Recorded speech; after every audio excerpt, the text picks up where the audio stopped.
Klara, Eva, lepo pozdravljeni. Ko sem se pripravljala na tale intervju, me je presenetilo, kako aktivni ste na toliko različnih področjih. Pa mi zaupajte, kam Klara, Eva Kukovičič rada pokuka? Katere so tiste teme, vsebine? Ja, bi se kar strinjala, da sem aktivna. Zdaj v prvi vrsti najraje pokukam na televizijo. Torej, biti televizijska voditeljica je nekaj, kaj sem si od nekdaj želela in zdaj moram priznati, da 3 leta že prav uživam na RTV-ju. Zadnje leto pa pol se sicer odpravljam oziroma odkrivam svet podcasterstva. Se mi zdi to en tak zelo zanimiv medij, ki je veliko bolj fleksibilen kot televizija, tako da tudi v tem noro uživam. Sicer letos sem postala vodja govorniške ekipe TEDx Ljubljana, to je ena odgovornost, ki mi jo je kolega Romih predal. Sicer sem pa velika ljubiteljica umetnosti, zdaj ali je to literatura, ali je glasba, karkoli pride, mislim, da me bo pritegnilo. Na TV ekranih vas spremljamo v oddaji Infodrom. To ni zgolj informativna oddaja za mlade, ampak veliko več. S čim želite mlade pospremiti v svet? Po mojem bi na tole vprašanje boljše odgovorila naša urednica Tina Antončič. Tudi sama je v enem intervjuju tako lepo povedala, ne? Infodrom je oddaja, ki ni narejena za otroke, ampak skupaj z otroki. Ne? Torej, mi želimo, da so otroci oziroma mladi tisti, ki so v ospredju, tisti, ki imajo priložnost se tako preizkusiti v nekih novinarskih vodah ali pa gledati prispevke, ki so njim zanimivi. Torej, Infodrom bi jaz rekla, da je en tak prostor namenjen mladim, da odkrivajo svet, zanimivosti oziroma neke teme, ki so njim privlačne, od ljubezni, zaljubljenosti, ne, to je sploh popularno tam od 9. do 14. leta, pa tudi kakšne bolj resne teme od politike in gospodarstva. Kakšna pa je dota, ki ste jo vi prinesli iz svoje mladosti v življenje, ki ga živite danes? Jaz bi rekla, da glasbena šola, oziroma pri 6 letih sem se vpisala na klavir in potem sem nadaljevala glasbeno izobraževanje vse tam do zaključka študija v resnici. Torej, ko sem magistrirala, sem tudi zaključila glasbeno izobraževanje, zdaj najprej je bil to klavir, potem orgle, nato solo petje.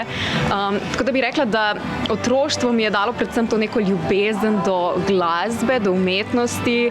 Bila sem tudi plesalka v plesnem društvu Imani, pa potem pozneje gledališka igralka znotraj gimnazije Brežice. Tako da bi rekla, da sem odkrivala ta svet izražanja in umetnosti. Tako da, če sem zakaj hvaležna v otroštvu, sem za to ljubezen do vsega tega ustvarjanja. Od kje pa ljubezen do fizike, elektronike? Ja, ne vem. Bi rekla, da sem zelo radoveden človek. Torej, vedno, ko je neko tako področje, ki je zelo kompleksno ali pa, kompleksno, me zelo pritegne. To raziskovanje podrobnosti, procesov, kako delujejo stvari, to mi je blazno zanimivo. Tudi pri ljudeh mi je ta neka lastnost kompleksnosti ali pa neke te večplastnosti zelo privlačna. Tako da računalništvo, fizika, energetika, to so pač področja, ki se jih ne moreš naučiti v enem dnevu, rabiš res leta nekega poglobljenega učenja in mislim, da je to tisti razlog, zakaj mi je to tako zanimivo, ker več kot se učim, bolj ugotavljam, da nič ne vem. Ampak vsa ta področja so si tako zelo različna. Nekje mora biti rdeča nit. Kakšna je rdeča nit pa vaše?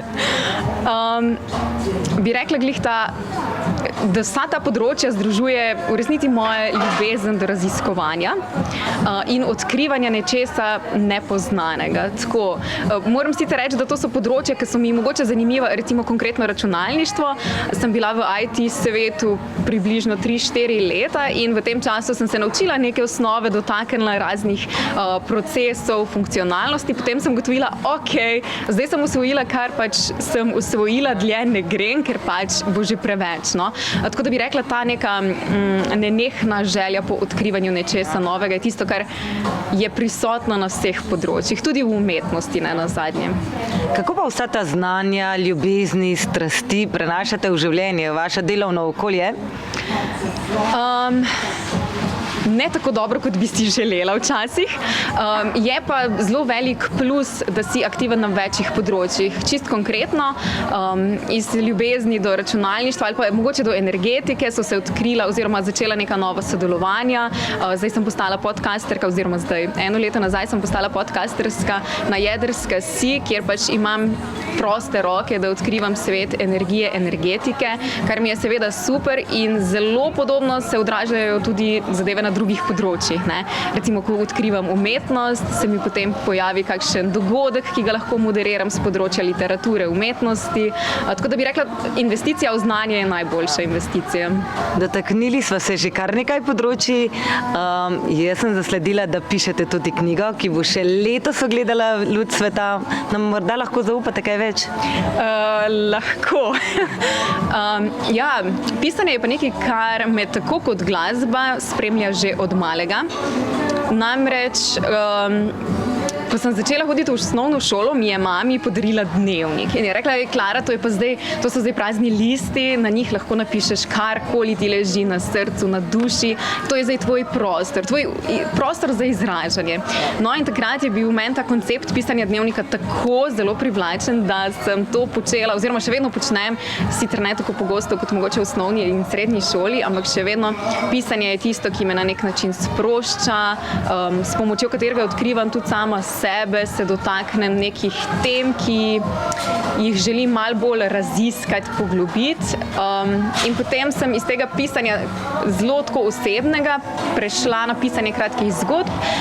Prejela sem tudi že določene literarne nagrade za te kratke zgodbe in potem sem si rekla, ok, zakaj pa ne bi izdala jaz knjige, zbirke kratkih zgodb, v katerih lahko ta nek notranji svet predstavim tudi širši publiki. Tako da, ja, knjiga bo izšla, zdaj datuma ne bi še mogoče izdala, bom pa vsekakor obvestila prej o tem.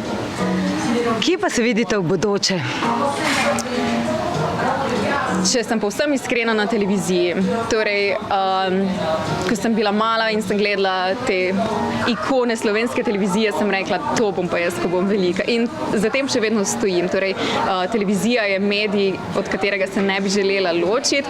Kaj bo pa prišlo zraven, kaj bo življenje prineslo, se pa pustim presenetiti. Za konec zgolj še to, kaj pa je tisto, kar vam največkrat nariše nasmeh na obraz? Ljudje. Res, tako neke te majhne pozornosti, simpatični trenutki, ali so pač zgolj awkward, ali so izredno, ne vem, ljubeči, ali so dobra dejanja. Torej, ljudje so tisti, ki me ponovadi nasmejijo. Seveda ne vedno, ne, ampak ta človečnost, ta ljubeznivost, srčnost, to je tisto, kar me vedno nasmeji. Klara, Eva, jaz vam želim, da boste še vedno s to radovednostjo vstopali v svet, pa da boste vsa ta znanja delili v bodoče tudi z nami. Hvala lepa, hvala za povabilo.